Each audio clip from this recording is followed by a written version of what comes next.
শীত এলেই দুস্থ অসহায় মানুষের দুর্ভোগ বাড়ে। শীতবস্ত্রের অভাবে দুঃসহ জীবনযাপন করেন তারা। এই সময়টা দুস্থ মানুষের সাহায্য করতে সরকারের পাশাপাশি এগিয়ে যায় সমাজের অনেক বিত্তবান মানুষ। দুস্থদের মাঝে কম্বল বিতরণ করেন তারা। তবে অনেকের বেলায় দান করার চেয়ে দেখানোটাই বেশি হয়ে ওঠে। দান করা ইসলাম ধর্মের অপরিহার্য অঙ্গ। কিভাবে দান করতে হবে সেটিও বলা আছে ধর্মে। আমরা হয়তো দেখি প্রকাশ্য যে একজন মানুষকে সে দেখানোর জন্য করতেছে, এটা হচ্ছে আপনার মানুষের মতামত। কিন্তু অনেক মানুষ আছে যে সে মানুষকে দান করতেছে, তার মনের মধ্যে এই আকাঙ্ক্ষা নাই, একদমই নাই যে সেটা মানুষ দেখুক অথবা টিভি চ্যানেল দেখুক। কিন্তু অ্যাকচুয়ালি দানটা হচ্ছে আল্লাহ তাআলা কোরআনের মধ্যে বলছেন, সূরা বাকারার মধ্যে এটা স্পষ্ট আছে যে মানুষ তোমরা দান করো, এটা প্রকাশ্য করা উত্তম এবং অপ্রকাশ্য করা এটা আরো উত্তম। কিন্তু অনেকেই সেই অনুশাসনের ধার ধারেন না। কেউ কেউ 25 জনকে কম্বল দিতে গিয়ে বিশাল অনুষ্ঠান আয়োজন করেন। অথচ ধর্মে বলা হয়েছে এক হাত দিয়ে দান করলে অন্য হাত যেন টের না পায়।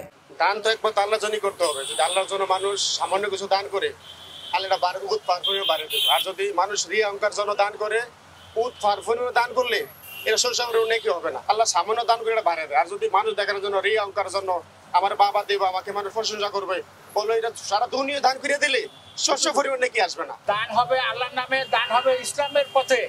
কিন্তু মানুষ দেখানো দান এবং মানুষকে দেখানোর জন্য ক্যামেরার সামনে ভিড় করা, এইটা ইসলাম সমর্থন করে না।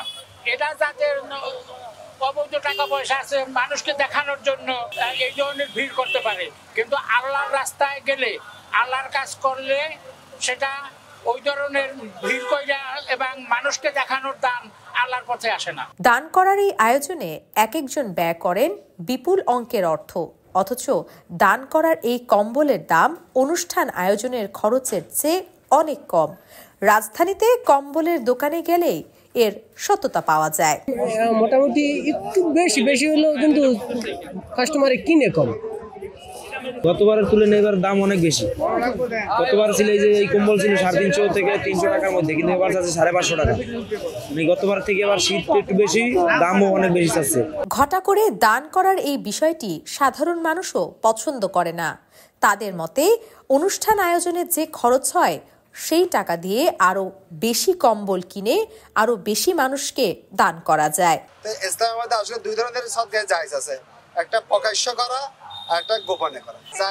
যারা লোভ দেখানো সদকা করবে, যারা লোভ দেখানো টাকা পয়সা দিবে, প্রকাশ্য করবে, যদি তাদের মনে এটা চলে আসে এটা এক ধরনের রিয়া হলো শিরিক, অর্থাৎ এটা শিরিক করা। এই ধরনের সদকা দ্বারা কোনো সওয়াব পাবে না, কোনো লাভ হবে না, কোনো ফজিলত নাই। আর যারা নিয়ত করে যে আমি গরিব মানুষকে কিছু টাকা দিচ্ছি, আমার টাকা দেখার দ্বারা আরো অনেক মানুষ এরকম কি করবে, দিবে, এটা হলে সওয়াব পাবে, এটা প্রকাশ্য থেকে সওয়াব পাবে। আর যারা লোভ দেখানোর জন্য দিবে এটা রিয়া, এটা 100% রিয়া, এটার জন্য গুনাহ হবে। শুধু ব্যক্তিগত দানই নয়, সরকারের পক্ষ থেকে দুস্থদের মাঝে কম্বল বিতরণের প্রক্রিয়া নিয়েও প্রশ্ন তোলেন অনেকে। মন্ত্রী, উচ্চপদস্থ কর্মকর্তাদের হেলিকপ্টার কিংবা গাড়ির বিশাল বহর নিয়ে দান করতে যাওয়াকে ভালোভাবে নেয় না সাধারণ মানুষ। বর্তমান সময়েও দু একজন নীতি নির্ধারক এটা করেছেন, যা নিয়ে আলোচনা সমালোচনা চলছে। শীত বস্ত্র বিতরণ বা কম্বল দান বর্তমানে বাংলাদেশে এটি একটি প্রচারণার বিষয় হয়ে দাঁড়িয়েছে। শত শত ক্যামেরার ভিড়ে যেন দান করাই একটা অন্যরকম ট্রেন্ড হয়ে গেছে আমাদের এই দেশে। কাকরাইল মসজিদ সম্মুখে নামিরা আহমেদ, ঢাকা টাইমস।